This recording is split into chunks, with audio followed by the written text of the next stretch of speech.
So for the bulgur wheat now, add a tablespoon of coconut oil to a pan and let that melt.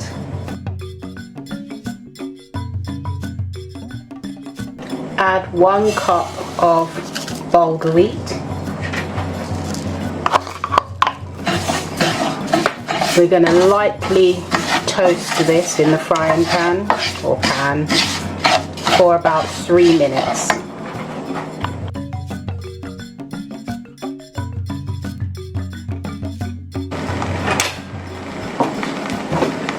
And after 10 minutes, that's it. Our bulgur wheat is done.